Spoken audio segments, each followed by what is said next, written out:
Então, bem-vindas, bem-vindos, todos, para mais uma live Eduxi. Nessa live a gente vai completar aí o ciclo de lives sobre o traço 3 do Enneagrama. Na semana passada tiveram aqui 3 mães, né, na verdade 2 mães e um pai, do traço 3, falando como sobre a sua experiência de ser mãe e pai, tendo esse traço como seu traço principal, né, ou seu tipo, né, como a maior parte dos professores chamam. E hoje a gente vai ter aqui mais 3 pessoas convidadas, né? 2 mães e um pai novamente, para falar aí sobre os seus filhos, filhas do traço 3. Para quem está chegando a primeira vez, as lives Eduxis são lives que eu venho fazendo desde o ano passado, que tem como objetivo ampliar os ensinamentos que eu faço nos meus livros, nos meus cursos, sobre o sistema Eduxi, o sistema Educando Crianças com Enneagrama, por meio de conversas significativas, de histórias, porque, afinal, a maior parte de nós, quando a gente grava algo, é porque tocou o nosso coração. E, geralmente, as histórias, elas tocam mais do que as teorias. Então, a ideia é que a gente ter boas conversas, boas histórias que inspirem outras pessoas que estão ouvindo, e agora, ao vivo, ou depois gravado, a poderem também crescer como educadores na relação com suas crianças. Então, vamos dar início. Eu quero começar, né, como eu costumo fazer, pedindo que vocês 3, agradecendo ao Pedro, a Fernanda e a Fabiana por estarem aqui, e pedindo que vocês se apresentem para quem está ouvindo, dizendo de onde é que vocês estão falando, quem são seus filhos, quem é a sua criança 3, e como é que está se sentindo de estar aqui hoje para essa conversa. Fica à vontade quem quiser começar. As senhoras primeiro. Então, vou começar. Eu sou a Fabiana, eu sou a mãe do Eduardo, de 10 anos, que é um tipo 3. Tenho também um outro filho, Pedro, de 13, que é tipo 6. Para mim, o Enneagrama ele foi transformador na minha vida, e poder compartilhar histórias que eu tive a partir dessa ferramenta, né, que me ajudou muito, e ouvir histórias de outras pessoas é engrandecedor, e eu estou muito empolgada em ouvir e compartilhar com vocês as minhas histórias também. Muito obrigado, Fabiana, bem-vinda. Quem pode dar seguimento? Boa noite, eu sou Fernanda, eu também tenho 2 filhos, um casal, a Laura, de 13, que apresenta mais um traço 4, e o Miguel, de 9, que tem um forte traço 3. Eu também sou uma entusiasta, estudiosa do Enneagrama, estou em formação pelo Instituto IESH, pelo Instituto Shalom, e é uma honra estar aqui novamente, né? Eu participei como mãe, né, do 6, na verdade, como 6, e agora como mãe do traço 3. De que cidade você está falando aí, para todo mundo saber? Eu estou em Niterói, Rio de Janeiro. Que bom. Bem-vinda, Fernanda, muito obrigada. Obrigada. E você, Pedro? Você é o que está mais longe de todos? Estou longe, mas estamos todos perto, não é? Olha, o Enneagrama une-nos a todos, e a mim, de facto, eu estou como a Fernanda e como a Fabiana já há muito tempo que conhecia o Enneagrama. No entanto, utilizava-o muito como para mim próprio, para o meu crescimento e para conversas com pessoas que também já conheciam um pouco, e depois há uns tempos é que comecei também a usar profissionalmente. Eu também sou formado pelo IESH e pertenço também ao Instituto Enneagrama Shalom de Portugal, e de Brasil, que os dois estão juntos, não é? Mas estou aqui na zona de Portugal. E tenho 2 filhos. Os meus filhos são o Tiago e o Diogo. O Tiago tem 9 anos, vai fazer 10 para a semana, e tem características do tipo 1 acentuadas, ou seja, um traço 1 ali que me parece mais marcado. O Diogo tem 13 anos, tem o tipo 3 muito marcado já há algum tempo, e agora com a adolescência eu receio que os adolescentes acentuem esta questão do tipo 3, não é? Algum traço 3, porque há situações que nem sempre são fáceis de distinguir se é a pré-adolescência ou se é o traço. Mas estou aqui também para Verdade. aprender e ouvir e partilhar aquilo que puder partilhar convosco naturalmente. Com muito prazer e agradecendo o convite. Tá bom. Que bom, muito obrigado, Pedro, também, por você ter aceitado participar aqui do nosso encontro, né? Agora que vocês se apresentaram, antes de a gente começar a conversar mesmo sobre as experiências de vocês, dos filhos de vocês, eu queria só fazer como eu tenho feito na live sobre as crianças. Eu quero botar aqui, vou botar aqui na tela a imagem da capa do meu livro, que é Margarida Tem Três Vidas, que é o livro da minha coleção que fala sobre as crianças três, da coleção Nove Estrelas na Terra. Só para a gente poder começar a sentir um pouco o que é essa energia da criança três, né? Então, essa história, Margarida Tem Três Vidas, ela conta a história de uma criança, né, que ela era uma criança muito versátil, muito dinâmica, muito cheia de energia, e que em tudo que é lugar que ela ia, ela geralmente ela se destacava. Então, no clube, na escola, em casa, ela sempre era aquela que estava assim, chamando atenção pelo desempenho dela, pelo que ela fazia, pelo que ela falava, como ela se portava, né? E isso fazia ela se sentir muito vibrante. Mas acontece que um certo dia gruda uns chicletes aí no cabelo da Margarida e ela tem que cortar o cabelo todo.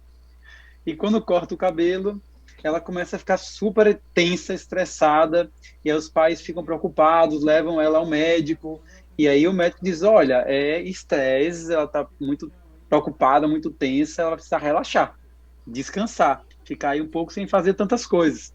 E ela tem que ir para casa, e aquilo ali vai dando uma agonia muito grande nela, de ficar ali parada, de não fazer tanta coisa, de não precisar ser aquela pessoa que se destaca sempre. E nessa experiência de ela ter que parar, ela começa a se conectar mais com ela mesma e se conectar mais com o que ela de verdade era e queria fazer. E aí ela vai descobrir, então, que ela não precisa ser tão quanto ela ficava o tempo todo mostrando, né? E isso tem muito a ver aí com as crianças do traço 3, né? Com a energia que as crianças têm, que eu diria que é uma energia de expansão na vida, sabe? Como se fosse uma energia de você materializar na vida as capacidades, as potencialidades, as habilidades que nós temos na essência. Todos nós somos capazes de realização, mas tem uma coisa que marca aqui no traço 3, é como se o 3 ele tivesse uma rapidez e uma facilidade entre perceber uma necessidade, perceber que algo precisa ser atendido ou feito, e achar um caminho para fazer e colocar em prática. Então, o 3 ele tem essa facilidade de perceber rápido o que precisa ser feito, achar rápido um caminho para fazer e rápido ir para a ação para realizar aquilo que tem que ser feito. E por isso são crianças tão dinâmicas e tão cheias de energia. Então, eu queria começar perguntando para vocês, porque eu gosto sempre de começar pela essência, pela luz, por aquilo que a gente é de verdade, né? Que é quando a gente está bem, a gente consegue expressar mais o nosso ser. Então, como é que os filhos de vocês, né, que tem esse traço 3, quando eles estão bem, quando eles estão saudáveis, quando você percebe que o que é de melhor no jeito deles serem aparece? Quem pode compartilhar um pouco, talvez contar alguma história? Eu posso falar. Eu percebo que o Miguel, ele é uma criança muito amorosa. Ele é muito amoroso e muito sensível, assim, às necessidades do outro. Não sei se ele tem uma asa 2 ali, mas, assim, eu percebo mesmo que ele se importa. Teve um episódio que a minha mãe tem uma amiga que está passando por um processo de câncer.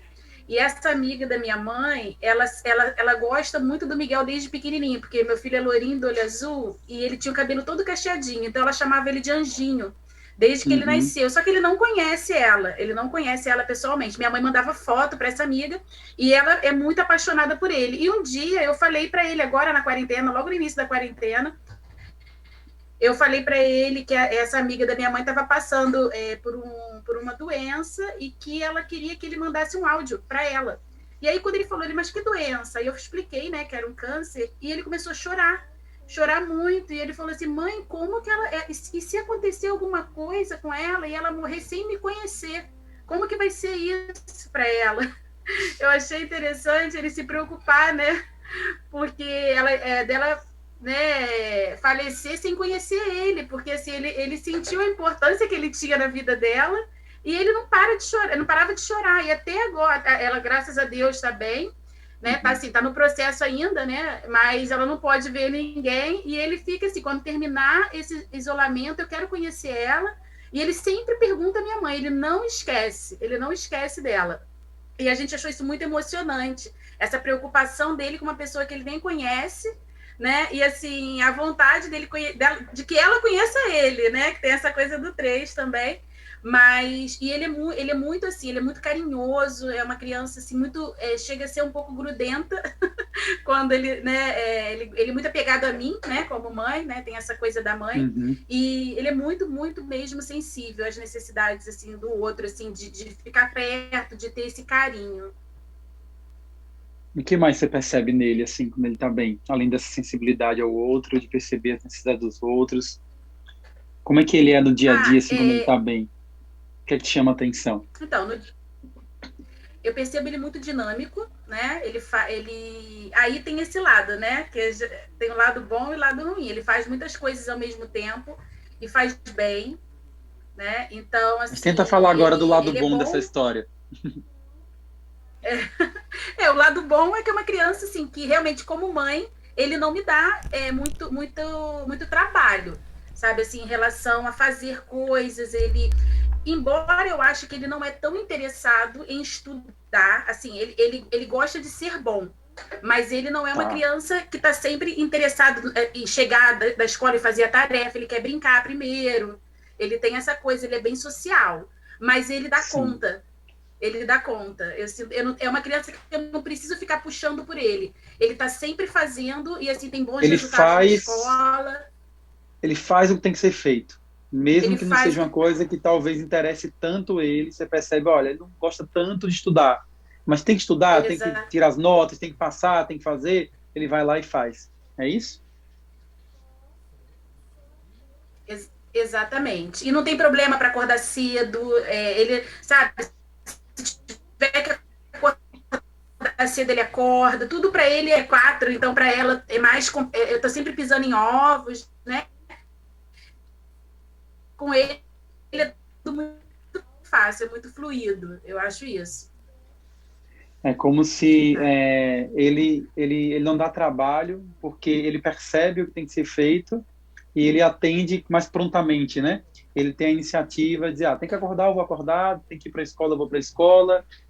Então, de alguma maneira, a gente poderia dizer assim que ele cumpre as expectativas que você tem sobre ele. Exatamente. Você percebe que ele tem uma facilidade de perceber o que é esperado dele em cada situação? Você falando agora, sim. Sim? É isso mesmo, Ele percebe e ele, na maioria das vezes, ele está de acordo com essa expectativa em tudo, né? Assim, ele está sempre... porque é tão natural para ele, né? Que a gente acaba assim, não trazendo essa consciência. Mas você falando é exatamente isso. Ele tem uma facilidade de perceber o que esperam dele. E assim, para a família toda, ele se preocupa, ele pergunta, né? Se alguém fala que passou por algum problema, ele lembra. Então, ele é aquela criança, assim, avó, né? Ele tem a bisa, né? A avó do meu marido. Ele chega lá, ele pergunta se ela quer ajuda para alguma coisa, assim, mas não com a intenção de como um 2, mas assim, numa intenção mesmo de assim, ele está sempre atento. Ele está sempre atento Você diria que é como se ele captasse rápido o que é ser um bom filho, um bom neto, um bom bisneto, um bom aprendiz, e ele entra nesse papel com facilidade do que ele capta, que seria isso? Então, se um bom bisneto é aquele que é atento, que pergunta como a avó está, né? Se um bom neto é aquele que a amiga da avó está preocupada, é aquele que vai ser atencioso, que vai perguntar, ele vai entrar nesse personagem. Mas também se ele precisar ocupar um outro papel na escola e ser de outro jeito, ele vai poder entrar mais fácil também nesse outro papel. Você percebe isso nele? Percebo. eu até partilhei, né, no nosso grupo, né, que o meu marido, ele era jogador de futebol, né, e ele era goleiro. E aí a gente nunca estimulou o meu filho a fazer escolinha, inclusive todo mundo cobrava muito isso da gente, né, dele entrar numa escolinha de futebol para seguir a carreira do pai. Mas ele foi entrar na escolinha com 6 anos, então, assim, 7 anos, assim, da escola mesmo, porque era obrigatório, a gente nunca estimulou aquela coisa assim, e ele quis ser goleiro. Uhum. Então, assim, foi algo assim, muito nítido ali da identificação com o pai. E ele é muito bom. Todo mundo fala, é o dom, E ele é muito bom. Ele é muito bom. É onde você fica aquele limiar, né? De que ele tem dom para aquilo ou ele tem facilidade de desempenhar aquilo, né? Pois é. Ou mais, e mais ainda, porque de alguma maneira a gente pode dizer, e nas pessoas de traço 3 isso aparece geralmente na infância, né? É como se fosse múltiplos dons, né? Eu tenho múltiplos dons. Aí, às vezes, o difícil é identificar qual desses dons é um chamado da alma, aquela criança de verdade sente que quer estar ali naquele lugar fazendo aquilo, e qual desse dom é algo que ela está indo porque está percebendo uma expectativa, porque está percebendo que ali vai ter algo de bom que ela vai receber, né? Exatamente. Mas de um jeito ou de outro, você está inscrevendo uma criança que ela tem facilidade de perceber aonde que ela pode estar, né? E que ela se adapta. Que ela se adapta aos contextos. Muito obrigado, Fernanda. E vocês? Vocês se identificam isso nos filhotes de vocês? Vocês percebem outras características também? O que vocês percebem desse traço 3 na luz? Pedro? Sim. Bem, o que a Fé falou é algo extremamente importante, ou seja, aquilo que eu sinto é que há uma necessidade grande de ser bom. E, aliás, há uma escolha daquilo em que ele sabe que é bom, em detrimento daquilo que ele sabe que pode não ser tão bom. Ou seja, mesmo nos temas da escola, nas disciplinas, né, nas matérias, ele escolhe e aprofunda e dedica-se imenso àquelas em que é bom e gosta de salientar que é bom, gosta de mostrar. Okay? Isso até partilharam lá nesse grupo também, que às vezes até deixa alguma dificuldade em outras crianças falarem, porque há sempre uma ânsia muito grande de dizer aos professores, de meter o dedo no ar, e quando mete o dedo no ar, não é? Porque às vezes sai a resposta mesmo antes de meter o dedo no ar, e eu acho que é uma ânsia muito grande de ser reconhecido pelos colegas, porque de facto há alguns temas em que ele se dedica. Eu penso que gosta, mas penso que é muito, muito pelo reconhecimento que ele obtém. Por exemplo, na área da informática, ele ajuda os professores e quando perguntam alguma coisa, perguntam ao Diogo, não é? E isso para ele é algo que lhe enche a alma, não é? Dá-lhe um prazer. Ele se sente valorizado, né? Sente-se muito valorizado e anda à procura das situações onde se sente valorizado. Mas você percebe, Pedro, nele, quando você vê assim, que ele está mais tranquilo, está bem, você percebe que, independente de um reconhecimento, que ele tem uma facilidade de ser capaz, sabe? Porque sim, a competência, ela tem uma coisa, que a competência tem realmente a ver com você saber o que precisa ser feito para realizar uma tarefa e de eu conseguir desenvolver as habilidades para realizar essa tarefa. Você percebe isso nele? Quando ele quer fazer algo, que ele acha um caminho para fazer aquilo? Perfeitamente. Olha, eu posso-vos dar um exemplo muito simples, que é hoje em dia as crianças querem quase todas ser youtubers, não é? Ou há muitas que querem ser youtubers, não é? E ele também quer, é uma das coisas que gostava de ser, era youtuber, não é? Então o que é que aconteceu? Ele, de um momento para o outro, quando começou a ter essa vontade, começou a fazer vídeos, pequenos vídeos, mas ele não se ficou pelos vídeos, ele começou a aprender a editar vídeos, e isto como autodidata, começou a aprender a editar vídeos, e hoje em dia faz vídeos espetaculares. Aliás, já me ensinou a mim, ele, como percebe que é algo que eu preciso, isso também é uma característica dele, tenta ajudar, mas aquelas pessoas que para ele são importantes, tenta ajudar aquelas pessoas a serem um pouco melhores e a terem as ferramentas para alcançarem os seus objetivos, ok? E então ele deu-nos... Então você percebe que ele gosta de usar as habilidades dele para ajudar os outros. Gosta, sim. Não sei se é a asa 2, porque eu acho que ele tem mais tendência para ir para a asa 4, penso eu. Aham. Mas também tem algo de 2 nesse aspecto. Ou seja, quando são pessoas que para ele são importantes, ele quer ajudar, gosta de ajudar, sempre através do mostrar a sua competência e como é capaz. Okay? Depois tem outros momentos de calma. Tem outros momentos de Sim. calma que são mais quando vamos à casa dos meus pais, eles têm lá muita natureza à volta, e ele é capaz de se perder uma hora pela natureza, mas ele não para, ele vai ver aquela planta, vai ver aquela área, vai ver como estão, ou seja, anda a ver tudo, mas está noutra página, aí não precisa de ter ninguém ao lado dele, porque aí desde criança que é onde ele se sente muito bem Se sente em e casa. se sente em casa. Aí é talvez dos poucos sítios onde não sinto que ele tenha a necessidade de estar a dizer que vai para ali e o porquê, não é? E o que é bom em alguma coisa. Sim. Tem uma coisa, vocês dois falaram dessa característica que é semelhante ao traço 2, né? De gostar de ajudar, né?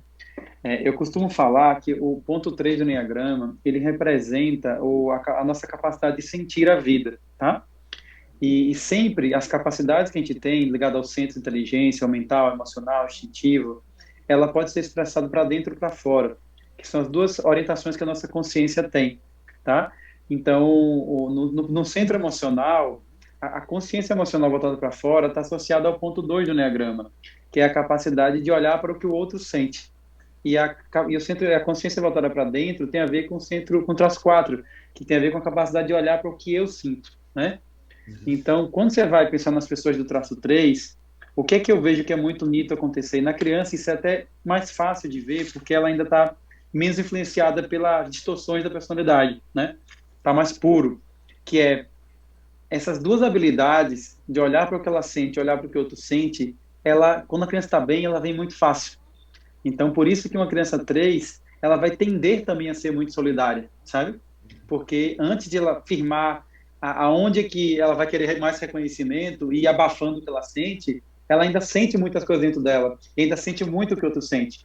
Por isso que ela usa os dons dela. Por isso que a Fernanda fala, eu entendo quando você diz, olha, ele quer saber lá como a pessoa tá, mas não é como uma pessoa do traço 2.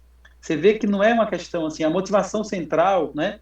Não é aquela motivação do 2 que tem exclusivamente assim, o que eu estou sentindo, o que eu posso fazer por você, né?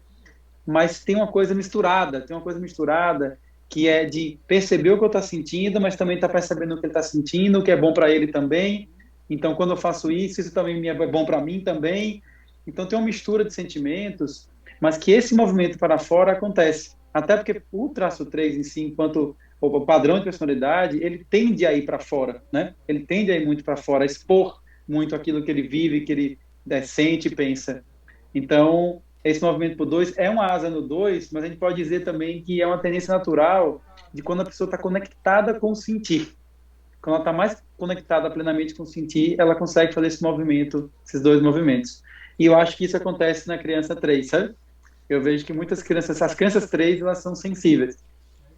Embora a gente veja muitos adultos 3 insensíveis, nas crianças 3 é mais fácil a gente ver a sensibilidade, porque ainda não foi abafada, como vai acontecendo no decorrer do tempo, né? Que inclusive é um dos cuidados que a gente tem aqui, que tem com a criança 3, é que nela ainda está muito vivo a capacidade de exercer sua potência sem se perder total do que ela está sentindo. Isso começa a acontecer na infância, mas se isso continuar, é que ela vai se identificando muito mais com a imagem do que com o que de fato ela está vivendo. E acho que esse é o grande cuidado aqui com as crianças 3. E você, Fabiana? O que você percebe? Então, eu concordo com as explicações dos colegas e queria só acrescentar a questão do carisma, né? O meu é muito carismático, então ele é o querido, assim, da sala. Não sei se é uma prática nos estados de vocês, mas aqui em Goiânia, assim, nos parabéns, nos aniversários, tem o costume de cantar uma musiquinha depois do parabéns, que é uma que chama Com quem será, que a criança vai casar. Tem isso. E, assim, 90% dos aniversários que eu vou é o Eduardo. Vai depender se Todo o mundo vai Eduardo vai casar com querer. ele. Porque ele é muito carismático. Na escola, ele é o melhor amigo dos meninos e das meninas, né? E, assim, já chegou uma vez de uma mãe me ligar, assim, de noite: Fabiana, o meu filho não vai na escola amanhã, mas ele queria muito falar um pouquinho com o Eduardo, porque ele está doente, mas está com muita saudade do Eduardo. Então, ele é um menino muito querido na escola e pelos professores também. O professor uma vez me falou: olha, se eu não tomo conta, o Eduardo toma conta da sala, porque ele ajuda quem precisa, ele ensina quem não está entendendo, e ele faz a tarefa primeiro e termina primeiro, e ele toma conta da sala e dá aula por mim. Então, às vezes eu tenho que colocar ele no lugar dele, que ele sobe no palco e dá um show mesmo. E essa questão de agradar, eu percebo muito comigo também, né? Às vezes ele vê se eu estou meio triste, ele já vai lá e tenta me fazer um agrado. Se eu estou cansada, ele vem e me traz alguma coisa. Às vezes ele vai lá e arruma meu quarto. Então, ele tem bem essa vontade de agradar. Com a minha mãe também, né? Com a avó dele. Chega lá, às vezes ela está fazendo alguma coisa, ele vai ajudar. Enfim, é um carisma, assim, sedutor que ele tem, assim, todo Você mundo está gosta. trazendo uma coisa muito bonita, porque é verdade, são crianças carismáticas. E me diga se você percebe isso, nesse carisma, você vê uma certa facilidade de se adaptar aos grupos diferentes. Você percebe isso? Assim, ele sabe como se portar com a professora, mas ele também sabe se portar com os adultos aí da casa, da família, mas ele também sabe se portar com aquele grupo de amigos, com as meninas, com os meninos. É como se em cada grupo que ele vai, ele capta o melhor jeito de se relacionar com aquele grupo. E isso vai é como se ele tivesse facilidade de incorporar. Ah, poxa, se eu chegar falando assim, assim, assim com as meninas, eu acho que elas não vão gostar. É quase como se fosse isso, entendeu? Se eu chegar falando assim com minha mãe, com minha avó, não. Então é como se naturalmente ele baixasse o chip ali, né? Não sei quem já viu aquele filme Matrix, né? Que vê o jeito que o Neo, né, que é o personagem principal lá, aprende no Matrix, é assim, ele vai instalando os programas, né? E aí, de repente, ele fez aquele programa lá, ele sabe lutar. É como se o 3 tivesse essa facilidade, sabe? Parece que ele vai para um grupo ali, aí bota um aplicativo ali, ele, quando chega lá, ele parece que já captou como o grupo funciona, já sabe o que conversar, o que dizer, como falar, como se portar, e isso torna uma criança que ela sabe, tem maleabilidade para lidar com diversos tipos de pessoas e de diversos tipos de contextos. E claro, e ela acaba sendo tão cativante, né? Porque ela transita aqui e conquista as pessoas, como você disse, né? Uma habilidade de comunicação geralmente muito boa. Você percebe isso, Fabiana? Ele? Sim, percebo. Isso que você falou é interessante, porque é com adultos e com crianças em vários meios diferentes, né? Que ele tem essa capacidade de chegar e se comunicar, né? E eu tenho outro filho que já tem um comportamento um pouco diferente, né? E isso acaba ficando mais visível aí, que ele é o caçula, mas chega e se adapta e não dá problema, vai, né? E consegue sair das situações, assim, eu percebo que ele é mais fácil de lidar com os desafios também. Então, Mais fácil lidar com desafios. ele tem facilidade de lidar com desafios e perceber o que a pessoa está sentindo, né? Às vezes ele fala comigo, ele me fala algumas coisas e que o meu outro filho mais velho não teve a capacidade de perceber, assim, de sensibilidade mesmo, né? É visível isso nele. E você diria que ele lida melhor com desafios porque ele consegue, digamos assim, quando vê o desafio, a tendência dele não é ver aquilo como um obstáculo, mas sim pensar como é que eu resolvo isso aqui. Sim, e também pela facilidade que ele tem de se comunicar, né, de chegar e se expressar. Então, ele acaba tendo essa maior facilidade quando ele é desafiado ou quando ele está num ambiente novo. Eu percebo isso nele. Então ele usa a comunicação como um caminho para resolver o desafio, é isso? Sim, Vocês também percebem isso nos filhos de vocês? Esse carisma e esse uso da comunicação? Sim, carisma bastante. Miguel também é bem carismático. Só que eu fiquei, por exemplo, eu não sinto, não sei também se é pela minha personalidade, mas eu acho, assim, Miguel não tem isso, assim, de... Ele é muito amigão da turma, mas eu não sei, na quarentena eu percebi, né, ele como o chato. Porque, assim, ele queria responder primeiro, ele não espera, ele é ansioso. Então, assim, na turma, eu percebi, assim, que as outras crianças, às vezes, têm uma certa impaciência. Não impaciência, né? Mas, às vezes, tem aquela disputa com ele. Porque, se deixar ele é o primeiro a responder, ele fica tia, o tempo inteiro. E eu pedi a ele, calma, Miguel, diminui um pouco, porque a tia tem que ouvir outras crianças. E ele quer responder tudo. E a própria tia, às vezes, fingia que não ouvia. Então, assim, eu fico com a sensação de que ele era não o melhor aluno, mas o chato, sabe? Eu acho que você está trazendo aí um ponto, né, que é um ponto que a gente já pode começar a entrar também, né, que é, e quando ele não está legal, quando ele não está bem, né? Quando as características que aparecem é o uso, vamos dizer assim, um pouco mais distorcido dessas habilidades do 3, né? Que é quando ele usa essa comunicação dele para poder estar no holofote, né? E eu acho que talvez uma diferença que possa ter aí, talvez do seu filho para o filho da Fabiana, né, tem a ver com os instintos, né? Claro, com uma criança que tem um instinto social ou dominante ou um instinto mais secundário, né, é uma criança que ela vai que vai ter o uso desse jeito habilidoso muito nas relações sociais. Vai ter uma facilidade de transitar mais no social, né? E se for uma criança que, por exemplo, tiver o social menos desenvolvido, mais ignorado, mais bloqueado, ele provavelmente não vai usar dessa maneira tão expansiva. Ele vai usar mais para fazer as coisas que têm que ser feitas, né? Com mais foco. Mas você ia falar alguma coisa também, não é, Pedro? Sim, eu aqui neste caso, eu revejo-me mais naquilo que a Fê disse também. Ele tem, e eu reconheço nele, o instinto 1 a 1, o instinto sexual, e eu creio que isso é um dos motivos, ou seja, ele relaciona-se bem diretamente com determinadas pessoas. E nesses momentos em que ele precisa de muita atenção, e aí também às vezes acaba por ser um pouco mais chato porque não deixa ninguém falar à volta dele, ou quer ser ele sempre o centro das atenções, não é? Faz por isso. E mesmo quando estamos em família, na mesa, a almoçar, por ele falava o almoço todo e mais ninguém falava.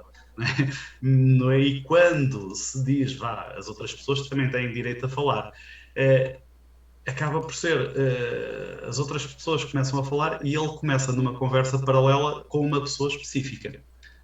Portanto, acaba por estar sempre ali muito magnético com alguém. Acaba isto desde o bebê que se nota esta necessidade de atrair e de sentir que as pessoas estão a olhar para ele e de sentir que as pessoas estão atentas, que tomam atenção a ele.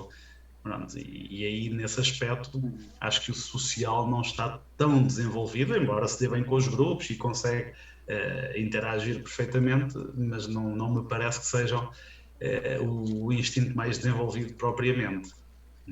Uhum. Me parece, Pedro, que você e Fernanda estão falando, né, que os filhos de vocês, eles apresentam esse comportamento que é por essa necessidade de reconhecimento, que é de ocupar os espaços, né? Acabar querendo ocupar demais os espaços e aí, nesse sentido, ser insensível para perceber a necessidade do outro nesse momento, né? De que o outro também quer falar, de que o outro também, às vezes, sabe a resposta, de que o outro também... É como se eu quero mostrar tanto minha capacidade que eu não dou espaço para a capacidade do outro. É uma sofreguidão para mostrar que é capaz, que é bom, que sabe. O que mais vocês percebem? Eu achei interessante que quando eu li o seu livro, essa historinha, eu li todas, né? Mas essa historinha específica eu li para ele, da Margarida, e aí quando ela gruda o chiclete no cabelo, ele falou assim, bem feito. Aí eu falei, bem feito por quê? Aí ele, porque ela se acha, né? Ela se acha muito. Aí eu falei, ela se acha? Ela se acha. Aí eu falei, E tem algum amigo seu assim? Aí ele falou, tem. Aí ele falou o nome de um amigo, né? O fulano, ele se acha igual a ela. Eu falei, mas será que ele não é bom assim, igual a ela? Claro que não, mãe, eu sou muito melhor do que ele em tudo. Mas ele se acha. Eu achei interessante, sabe? Porque assim, é o espelho, né? Eu achei que ele viu o espelho, assim, né? Um pouco. Você consegue perceber qual que é o instinto dominante dele, Fernanda? Então, eu acho assim, que o autopreservação, não sei, eu acho que ele é social, eu acho que ele é social dominante, não sei, sinceramente não sei, mas eu acho que é autopreservação reprimido, eu acho, não sei, eu tenho minhas dúvidas. Eu estou perguntando isso, né, porque esse comportamento dele, né, inclusive esse que eu disse, ele não é tão assim, um carismático que fala com todo mundo e que tem essa coisa assim, né, isso lembra muito o 3 de autopreservação, porque é como se fosse a vaidade não ser vaidoso, sabe? Então, no fundo, eu me coloco como se eu não fosse vaidoso, mas eu me sinto melhor, sabe? Então, a fala, claro que não dá para julgar por isso só, né? Não dá para determinar por isso, mas você veja que o que você trouxe foi assim, foi uma vaidade encoberta, né? Uma vaidade que não é muito mostrada, uma vaidade que ele sente dentro dele, ele se acha melhor que o outro, mas ele inclusive vê o outro se exibindo e diz, ó, você não sabe, ele exibe demais, sabe? Eu não sou exibido assim, né? Porque talvez um 3 mais social é difícil ele se ver como não exibido. Tem que estar com muito auto-engano para não perceber. Porque o 3 social, ele gosta mais de se exibir mesmo, né? E ele faz com mais consciência à medida que vai crescendo. Agora, quando o social não é tão forte, esse exibicionismo, ele pode ser mais discreto. Pode falar, Fernanda. Olhando assim para o instinto separado, né? Se eu for olhar, né, só para o instinto, eu até julguei que ele era uma autopreservação reprimido, mas falando assim como subtipo, digamos assim, né? Talvez realmente não seja, porque agora você falando, lembra, ele tem um pouco até, eu até falei com você, né? Que em alguns momentos eu achei que ele pudesse ter um traço 6, porque ele apresenta alguns traços de fobia, porque ele ficou preso no elevador e apresentou fobia de elevador. E uma coisa que ele gosta desde pequeno é de band-aid. E assim, de qualquer coisa que seja para machucado. Então é até engraçado que ele viajou com a minha cunhada há pouco tempo e eu fiz um kit de primeiros socorros. E ele achou aquilo o máximo. E agora você falando, isso é muito da autopreservação, né? Talvez não... Exatamente, né? Pode ser. Tem essa coisa da flecha, né? Mas ele ama kit de primeiros socorros, ele ama. E assim, ele acha aquilo o máximo. E assim, se deixar, ele usa band-aid de todas as cores. Aí tem a coisa da vaidade com o band-aid, sabe? Ele gosta de mostrar que ele tem um baixo machucado, ele já engessou o braço 2 vezes, ele gosta, sabe? Dessas coisas. Tem essa mistura aí do 3 com... Pode ser, olhando por esse lado. Mas é isso, é porque a gente pensar assim, que o movimento do 3 na personalidade, ele leva a pessoa a querer se expor, certo? Mas se eu tenho uma autopreservação forte, eu não quero me expor muito, entende? E isso pode gerar um movimento contraditório dentro da pessoa do 3. Então ela vai ter momentos em que ela vai se exibir, mas ela em geral vai estar tentando se exibir discretamente. É como se ela tivesse assim, vamos pensar assim, que o 3 social, a criança 3 social é aquele que vai estar lá, olha uma estrelinha, olha isso, né? E fazendo isso. O 3, mais na autopreservação, a criança 3, ele vai ser aquele ali, que tá todo mundo ali fazendo a estrelinha, ele vai pro canto ali e dá um baita de uma estrelinha, sabe? Aí olha assim de canto para ver se está sendo visto. Porque ele quer ser visto, porque ele quer esse olhar, ele quer essa admiração. Só que ele não quer ser o chato que fica lá mostrando e ele às vezes não se sente também tão confortável para isso. Às vezes tão seguro, né? Que é um traço que eu ia até perguntar para vocês, se vocês percebem, porque o que é que eu noto muito em crianças 3, né? É uma coisa meio que é como se fosse um contrassenso. De um lado, ele pode se apresentar mostrando muita segurança. Quando fala, quando faz, quando realiza. Mas, por outro lado, também é muito comum ter muita insegurança. E uma certa dúvida de si mesmo, sabe? Se eu consigo, não consigo, sou capaz, não sou capaz, sabe? Talvez tenha até a ver com aquilo que você falou, né, Pedro? Que você percebe que, assim, que o que ele sabe que ele faz bem, ele quer ir. O que ele percebe que ele não faz tão bem. Né? Vocês percebem isso? Essa contradição? Sim, sim, sim. Aliás, eu acredito que muito daquilo que ele desenvolveu foi precisamente para provar que tinha confiança em algumas questões, ou seja, foi ele, acredito que tenha encontrado alguns mecanismos para provar a si próprio que é capaz, porque no fundo muitas vezes duvida de si, não tem assim Ele sabe que consegue fazer as coisas. Eu não sei se aqui será uma questão de autoestima ou autoconfiança agora, né? Mas há algo que está ali e que ele tem uma necessidade de provar constantemente que é capaz. Ou seja, ele mesmo na escola primária tinha dificuldade em se integrar num grupo que ele achava que era dos maiorais lá da escola, não é? Portanto, um grupo assim que toda a gente queria pertencer àquele grupo, de 3 meninos, não é? Toda a gente queria pertencer, e ele também era dos que queria pertencer e nunca conseguiu pertencer, e isso criou-lhe ali uma vontade de mostrar e andava sempre a tentar provar que ele conseguia, que ele era bom, etc. Portanto, esse foi um reforço também pela interpretação que ele deu. E eu sempre me apercebi que muitas vezes era precisamente a necessidade de provar que era bom. Ou seja, não por ter uma confiança excessiva, né, mas precisamente pelo contrário, por haver ali algumas questões que lhe criavam alguma dificuldade. É quase como se criasse ali, como se tivesse mesmo a sua máscara para dizer que o que vem cá fora é outra coisa. Vocês têm que ver aquilo que eu quero que vocês vejam. Tem uma coisa que você falando, Pedro, que eu fiquei aqui refletindo, né, e talvez ajude a clarear, né, isso que eu disse, olha, não sei se é uma autoestima ou uma autoconfiança, né? É como se fossem duas camadas desse processo da autoestima, que nos três, né, na criança 3, isso está acontecendo ali nessa formação, que uma é a sensação de que eu sou capaz, ou seja, eu consigo fazer aquilo que eu tenho para fazer, tá? A outra sensação é, aquilo que eu fiz tem valor e me torna alguém importante, alguém digno de reconhecimento, de valor, né? Então, o que eu vejo é que, às vezes, há uma sensação de eu sou capaz, eu consigo fazer, porque ele percebe que consegue fazer. Então, isso vai fazendo com que ele, esse é o começo de caminhada para se tornar um tarefeiro, né, como os 3 são, né? Tem tarefa, eu cumpro a tarefa, eu cumpro bem cumprida, e eu sei que eu cumpro bem cumprida. E aos poucos eu vou, inclusive, assim, sentindo assim, olha, eles não conseguem fazer como eu faço. Porque muitas vezes eu não vou deixar o outro fazer porque eu sei que ele não vai fazer como eu faço. Eu faço bem melhor, porque ele percebe. Só que às vezes, mesmo fazendo bem, mesmo atingindo bons resultados, o que é que a pessoa traz 3 sente? Uma insegurança. Uma insegurança interna com relação ao seu próprio valor. Então, talvez tenha a ver com isso, né? A diferença entre eu me sentir capaz de fazer e eu me sentir valorizado por isso, de verdade. Que eu tenho valor pelo que eu fiz. Faz sentido para vocês isso?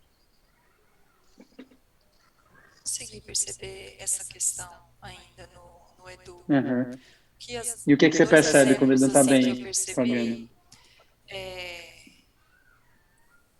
em relação a isso, de não querer fazer alguma coisa, foi algo que ele tinha que se esforçar um pouco mais do que eles têm que se esforçar de costume. Algo que, por exemplo, ele não sabia pular corda. Ele tentou meia hora e não conseguiu, ele não queria mais pular corda.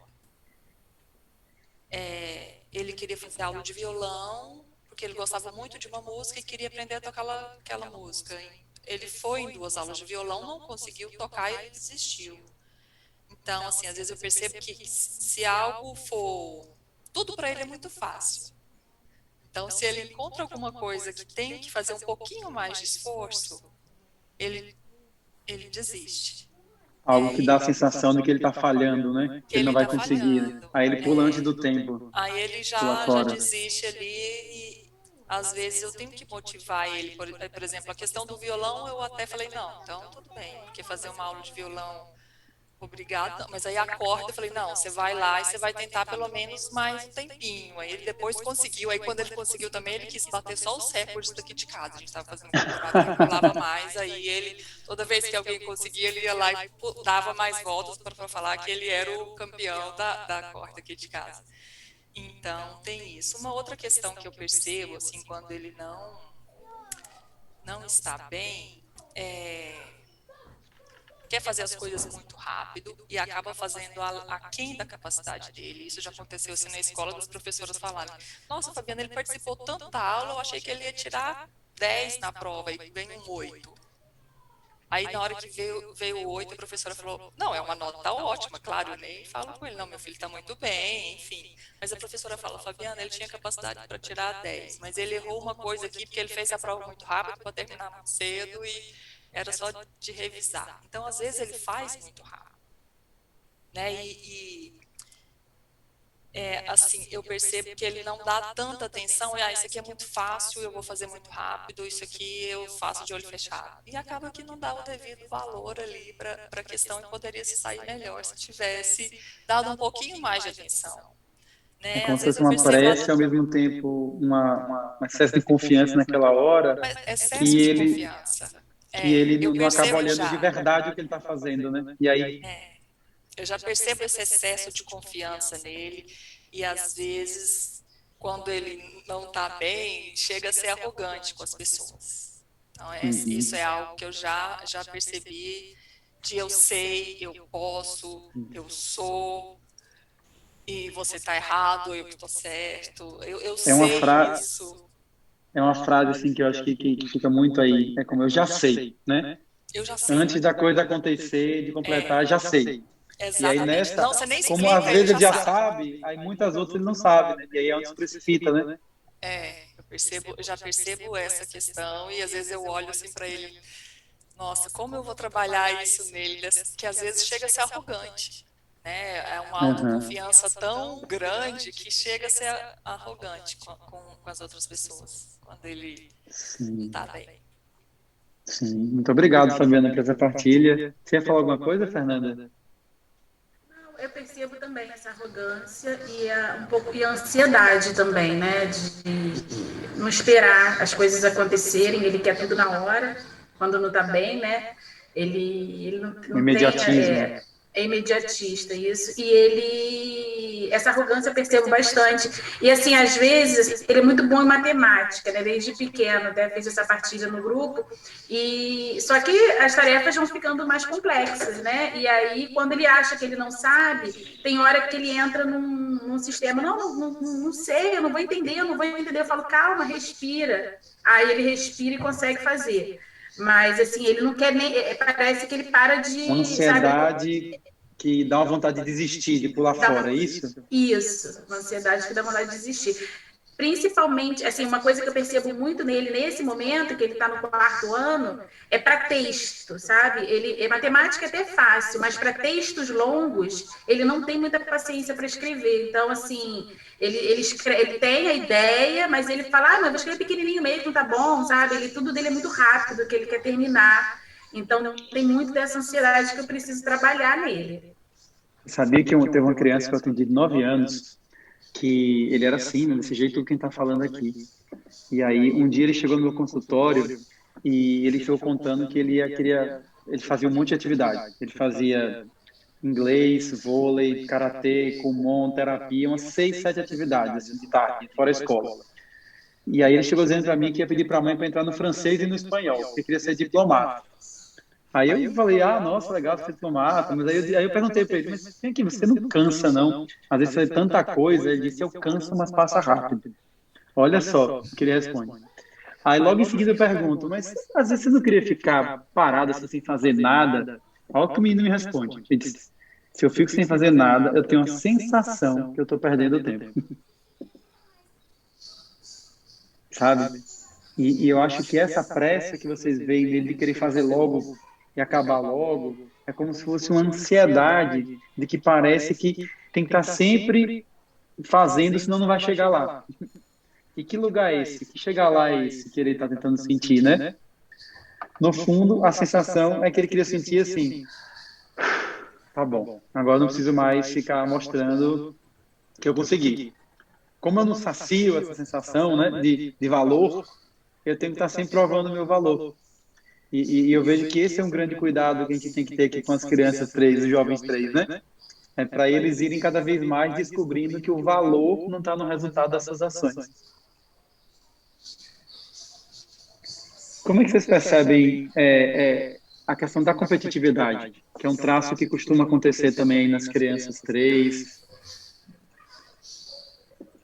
Vocês percebem isso? Completamente. A Fabiana trouxe um pouco, né, também agora sobre esse tema. Sim, Pedro, pode falar. Completamente. Eu estava a pensar que ele ontem foi para o judo, ele anda no judo e mais uma outra atividade, e não anda em tantas porque não o deixamos, não é? Mas anda no judo e então o que é que aconteceu? Ontem foi sozinho para o judo, não é? E então quando chegou a casa disse, pai, eu daqui até ao judo, se for a correr, eu chego lá em 2 minutos. Eu só tive que parar no semáforo e foi sempre a correr, é muito rápido. E isto é uma coisa que acontece permanentemente, não é? Ele quer ser sempre o primeiro, quer ser melhor, quer Mais atingir mais rápido. pontos. Exato. E até às vezes acaba por contar as histórias um bocadinho com alguma fabulação ampliada, não é? Para mostrar como é bom, não é? E aqui uma história que acontecia muitas vezes era ele nunca teve jeito nenhum para o futebol, ao contrário do filho da Fernanda, né? Nunca teve qualquer jeito para o futebol, nem para desportos com bolas. No entanto, ele chegava à casa, isto, segundo, terceiro, quarto ano, chegava à casa e contava as histórias das jogadas que ele tinha feito. E as jogadas que ele tinha feito, pela descrição dele, eram jogadas dignas do Cristiano Ronaldo ou do Neymar, não é? Mas de facto, nem perto lá chegaria. Não é?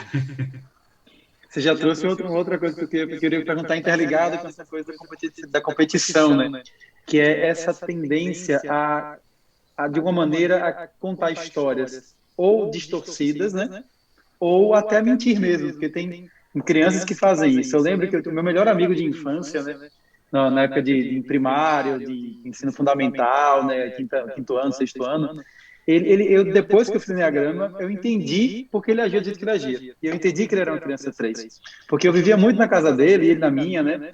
E às vezes quando eu ia para casa dele, chegava na escola na semana, né? E ele começava a contar umas histórias para os outros colegas que eu achava muito mentirosa, sabe? Porque eu tinha visto o que tinha acontecido no final de semana, né? Aí eu chegava para ele, cara, não foi assim, por que você está contando isso? Ele, não, foi sim, ele jurava, sabe? E aí ele misturava as coisas, contava de um jeito, porque às vezes é mentira e às vezes não é exatamente uma mentira, né? Eu conto pela metade, eu mostro só um lado da história, eu mostro uma parte, e aí parece que é muito mais do que foi, né? Vocês percebem uma tendência nesse sentido também, Fernanda e Fabiana? Ou da competitividade, ou disso?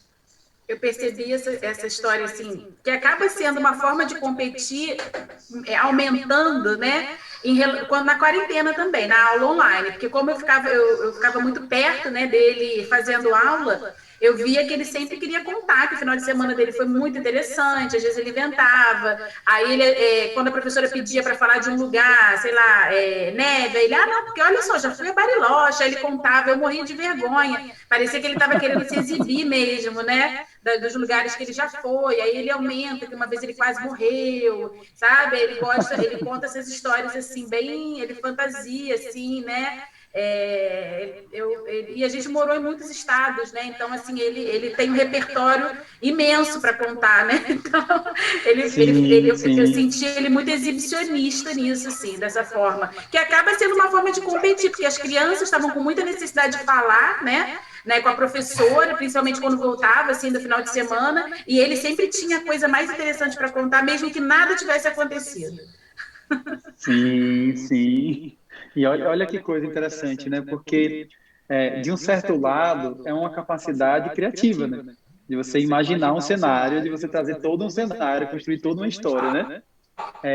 E o que é interessante entender, né? Porque se a gente não entende a personalidade por trás desse processo, a gente pode pensar, meu Deus, está com problema de caráter, meu filho está mentindo, inventando história. Só que o que eu entendo que acontece aqui no traço 3? Na maior parte dos casos das crianças 3, né? Não é um problema de caráter que está mentindo, enganando os outros. É que por essa necessidade de chamar a atenção, ele conta uma história, né, ampliada, uma história inventada. Ele sabe que é inventada. De alguma maneira, tem uma intenção que em algum momento isso vai ser revelado, ou que alguma coisa vai ser. Só que é aquela coisa assim, vai que cola, né? E aí, quando, a depender do impacto que aquilo tem, você pode deixar o negócio no ar, sabe? Você pode deixar o negócio no ar pelo que você sentiu contando aquela história. E aí é onde fica aquela sensação de que está enganando, de que está mentindo para os outros, né? Então fica muito tênue a linha entre eu estou fazendo uma brincadeira aqui para impressionar os outros e se essa brincadeira colar, eu vou deixar essa brincadeira ser meu sério. Não vou desmentir a brincadeira, né? Mas você ia falando alguma coisa também, Fabiana, sobre isso. Era só mais um exemplo dessa questão de ampliar, né? Nós viajamos para a Espanha e nós fizemos uma escala em Lisboa, né? Aí as pessoas perguntam para ele quantos países que ele conhece. Ele fala que conhece 3, porque ele já parou em Portugal. Então, como Portugal já está na lista, porque a gente parou no aeroporto. Então, ele já conhece Portugal também. Então, ele conhece Brasil, Portugal e já conhece 3 países. É desse jeito, é muito engraçado. Mas sabem que... É muito engraçado. Sabem que eu tenho a sensação de que eles, às vezes, não têm a percepção que estão a mentir. Ou seja, eles estão convencidos mesmo do que o que estão a dizer é o que aconteceu. Eu não sei qual é o processo mental que aqui existe, mas eles jurariam a pés juntos, colocariam as mãos no fogo, fariam o que fosse preciso para garantir que era verdade. E isso eu acho que acontece mesmo. Aquilo dá-lhes ali uma volta, esquecem aquilo que não é interessante ou que pode de alguma forma deitar para baixo a sua história, não é? Mas esquecem mesmo. Ficam Mas você tem toda a razão, Pedro. Porque por isso que a linha é tênue, porque às vezes começa com uma certa consciência o processo, mas chega um momento que você desconecta, né? E o que você está contando é a realidade, é o que eu vivi, né? E eu me identifico com aquela história, e é isso, eu esqueço detalhes e trago de um jeito que não é. E essa que é a delicadeza, né? Aonde que está o processo? Quando ele está contando como se fosse verdade, mas não foi. Quando ele está contando, sabendo que não é verdade, mas como se fosse uma brincadeira. E quando é que ele está descaradamente mentindo, enganando para impressionar. São 3 aspectos que podem existir. E que, a depender do nível de consciência da criança, vai ser mais um ou mais outro, né? Mas o fato é que se ele começa muito a contar histórias para impressionar e que a história não é bem daquele jeito, ele vai criando uma imagem para os outros que ele vai ter dificuldade de sustentar depois, né?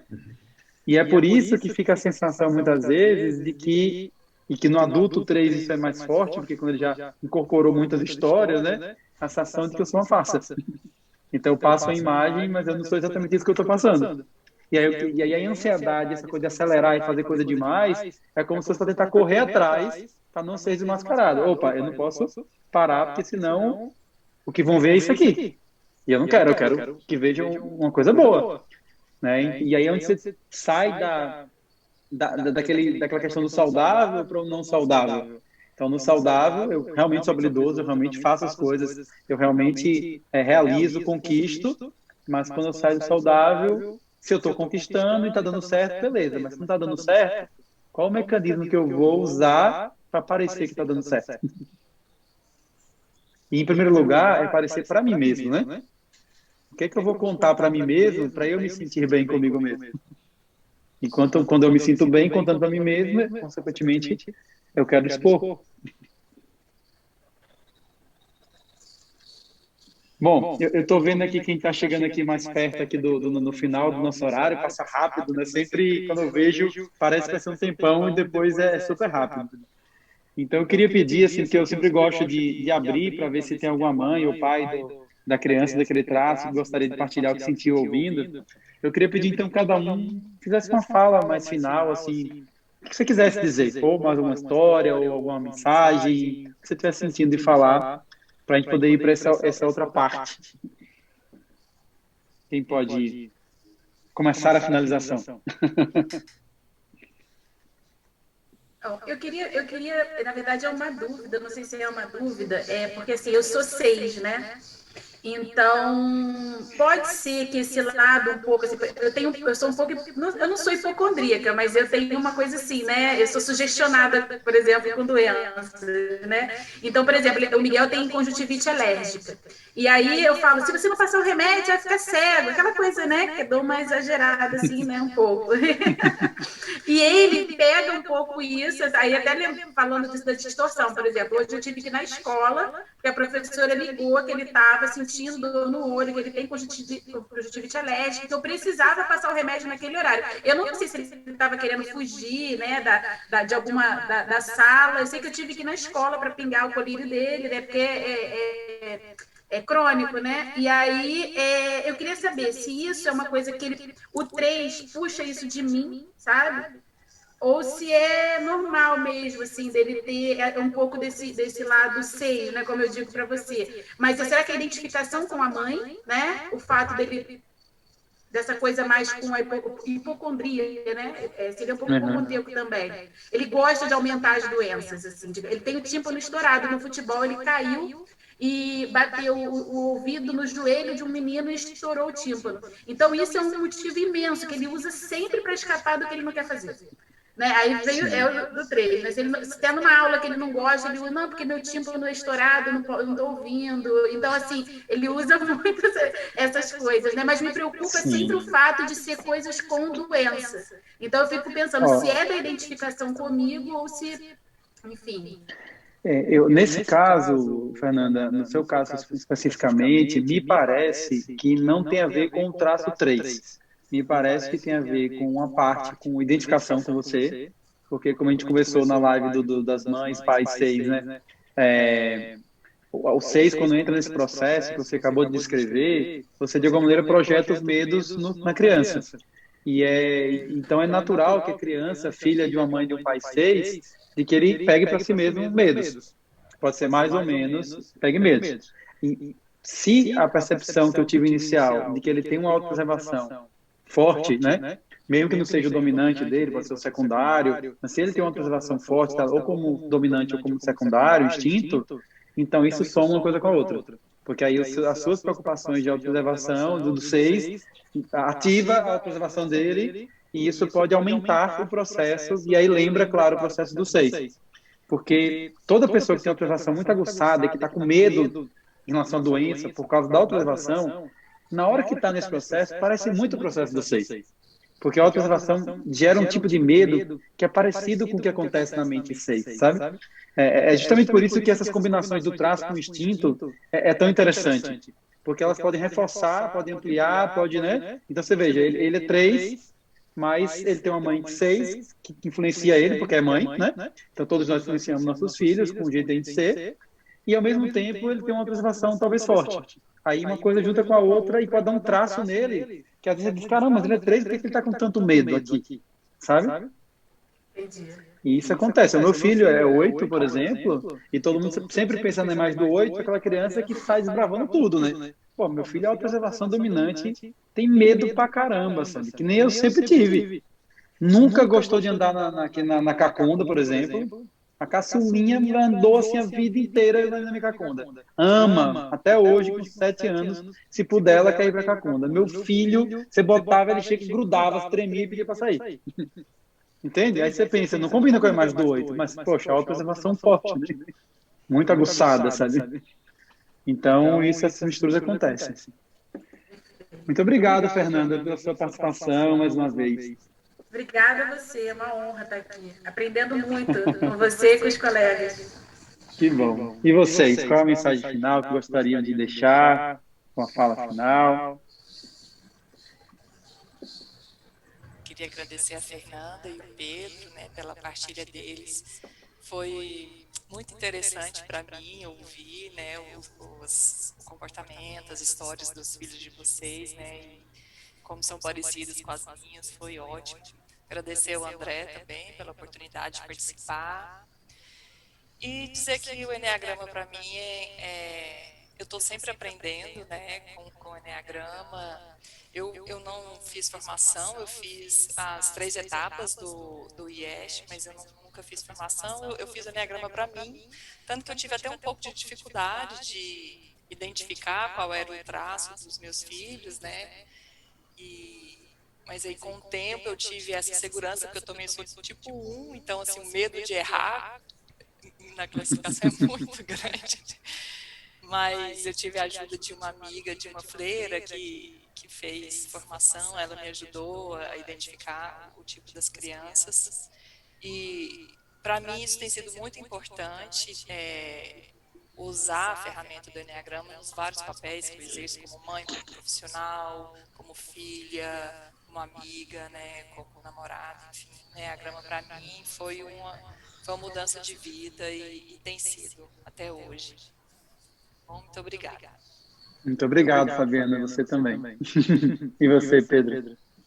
Bem, eu também quero agradecer às colegas, à Fernanda e à Fabiana, pelas suas partilhas. É sempre bom ver e ajuda-nos sempre a construir algo mais e a percebermos melhor também como é que podemos construir uma relação melhor com os nossos filhos e com as pessoas. É para isso que cá estamos. As tuas notas, André, também são sempre importantes. Eu já fiz formação contigo também, e no IES, e mesmo estas pequenas notas que tu colocavas aqui e as perguntas certeiras também nos ajudam a refletir melhor sobre nós próprios e a nossa relação com os nossos filhos. E isto é um desafio constante e muito grande, não é? Para mim, eu sou um 9, portanto, o 3 tenho ali alguma dificuldade com o 3 e o 3 tem alguma dificuldade comigo. E então é um desafio constante nós conseguirmos chegar aos nossos equilíbrios, não é?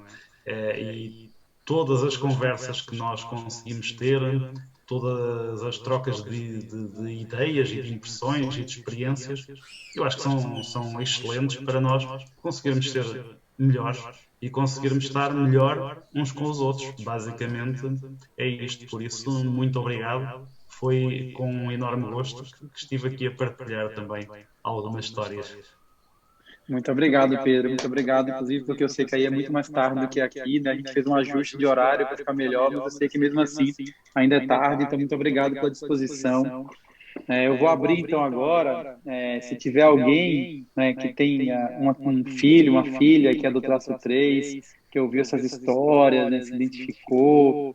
Então, agora é o momento que eu gostaria de ouvir alguém, tá? Podem ativar o microfone, né? Se você sabe que o seu filho é 3, sua filha é 3, abre aí para a gente poder ouvir o que você está sentindo agora, tá? Oi, Deco. Oi, Pri. Tudo bom, Brioquinha? Tudo bem. Gratidão por estar participando e estar ouvindo os pais também. Muito rico. Gratidão a eles. Gratidão a você também por sempre somar tanto na nossa caminhada. Eu não sinto que o meu filho seja 3, mas eu me senti muito tocada assim com as experiências, as partilhas de todos. Porque tem uma aluna minha da turminha de yoga e eu posso compartilhar? Por favor, por favor. Ela tem uma turminha de yoga de crianças pequenas, sou professora de yoga, e ela, desde o início, assim, com um comportamento que, tipo, vocês foram falando e eu falei, gente, é isso. Ela.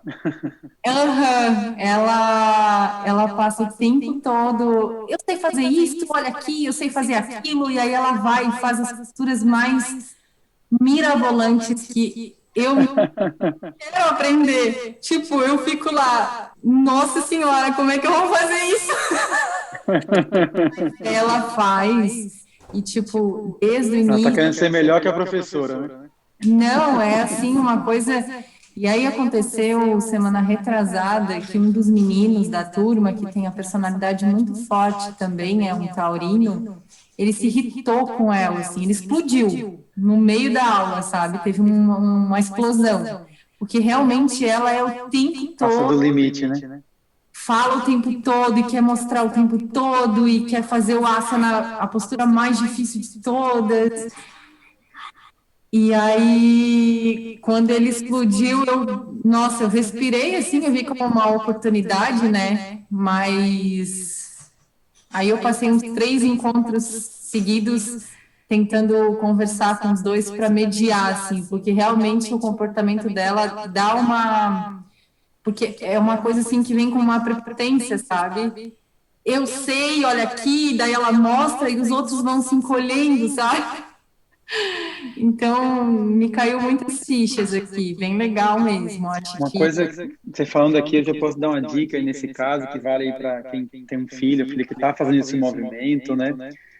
Uma coisa que pode ser legal, depois você chamar ela sozinha em algum momento, que não vai expor ela com ninguém, né?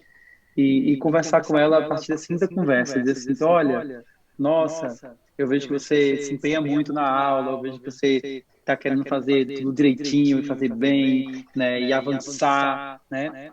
E eu percebo o esforço que você tem, né? E como é importante para você poder mostrar que você está conseguindo, que você está se esforçando, né? E reconhecer que você se dedicou, sabe? E dizer assim, poxa, que bacana que você tem esse esforço todo, que você consegue, eu vejo que você é uma boa aluna e tal, sabe? E trazer esse valor, que é o que ela está pedindo, sabe? É o que ela está precisando, e ao mesmo tempo dizer assim, olha, eu reconheço o seu valor. E aí você pode trazer assim. Agora, você percebeu que você toda hora está mostrando isso, que toda hora está interrompendo a aula para mostrar. e assim, Então, é como se fosse assim, olha, você tem um super valor aqui, mas quando você fica toda hora interrompendo a aula, tem uma oportunidade de ela ter uma empatia que, no fundo, ela quer ter. Porque quando ela está chamando atenção nessa hora, ela não quer que os outros fiquem chateados com ela. No fundo, ela não quer tirar o espaço do outro, ela quer garantir o dela. é Então, exatamente o que eu a sinto. conversa é como se fosse um pouco assim, olha, tá garantido, eu vejo, eu tô te vendo, eu tô te enxergando, eu te valorizo. No fundo, a mensagem é essa, eu tô te valorizando. Mas olha, quando você faz isso, isso gera isso. Você tira o espaço dos Muitas colegas, fichas. você, Muitas sabe? fichas caíram, Deco, porque eu também sinto uma insegurança muito grande nela e uma ansiedade. Tipo, ela não É, consegue parar. Daí, quando chega no relaxamento, ela é uma das únicas que no relaxamento ela vira para fica inquieta. lá, ela mexe os Porque braços, imagine, mexe as mãos. como é que ela vai relaxar? O relaxamento ninguém vai ver ninguém, né? Se ela está muito querendo mostrar o que ela está fazendo, o relaxamento é a hora que ela não consegue fazer isso, né? Bem Então, ou a legal. aceleração atrapalha e também é um lugar que não vai ser vista. Não tem como, eu estou relaxando melhor que os outros. Não tem como mostrar isso, né? Que legal, muito obrigado. Gratidão. Aproveita assim, né? Aproveitando já que a Prioca falou que está aqui, né? A Priscila, ela é minha comadre, né? Eu sou padrinho do Ravi, né? Do filho dela. Ele quer te ver. Ravizito! Saudade de você! E, inclusive, ela vai estar aqui daqui a 2 semanas, né, partilhando aí na live sobre as crianças 9. Esse leão doce, lindo aí que está aí. Gratidão. Que bom. Bom, muito obrigado, Prioca, muito obrigado, Pedro, Fabiana, Fernanda. A gente já está aqui finalizando nosso horário, então eu queria só fazer uma integração para a gente fechar a nossa live, tá bom? Então eu vou pedir a todos vocês que estão assistindo que agora fechem os olhos por alguns momentos e de olhos fechados, respire, perceba o ar que entra, o ar que sai, percebe a sensação no seu corpo. Percebe todo o seu corpo, da cabeça aos pés. Percebe também como está se sentindo nesse momento, como o seu coração está batendo. Com que emoção está saindo dessa live. Percebe também como é que está a sua mente, que pensamentos, imagens. O que as conversas, experiências partilhadas provocaram em você. O que você percebeu sobre você como mãe, como pai, sobre as suas crianças, sejam elas do traço 3 ou não. O que é que essa live de hoje te ajudou a expandir a sua consciência como educadora, educador? E nesse momento, com essa consciência, lembra dos seus filhos, filhas, das crianças da sua vida. E manda todo o amor que você puder para elas. Manda todo o amor que você puder.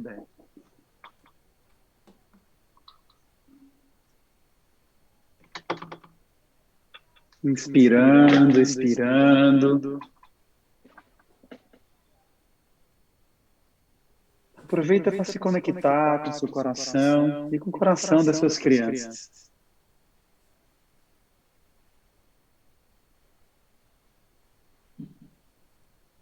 E percebe como você está.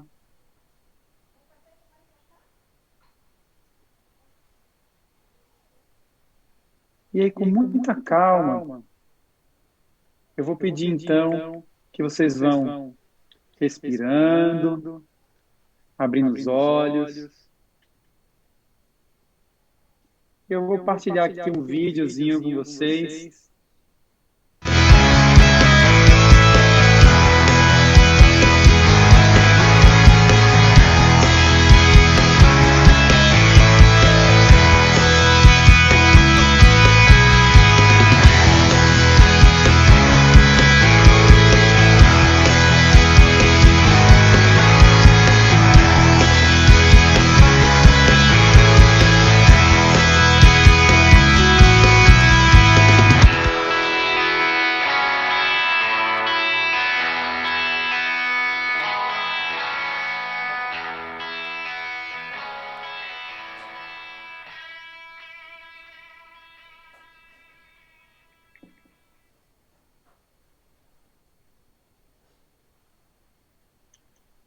Bom, é isso, né? Essa energia de realização que essas crianças têm, de fazer coisas incríveis, de pegar esses potenciais que existem aí na alma humana e transformar em lindas experiências, em habilidades, que a gente possa ajudar as nossas crianças, sejam elas 3 ou de qualquer outro traço, a desenvolver as potências delas, as habilidades delas.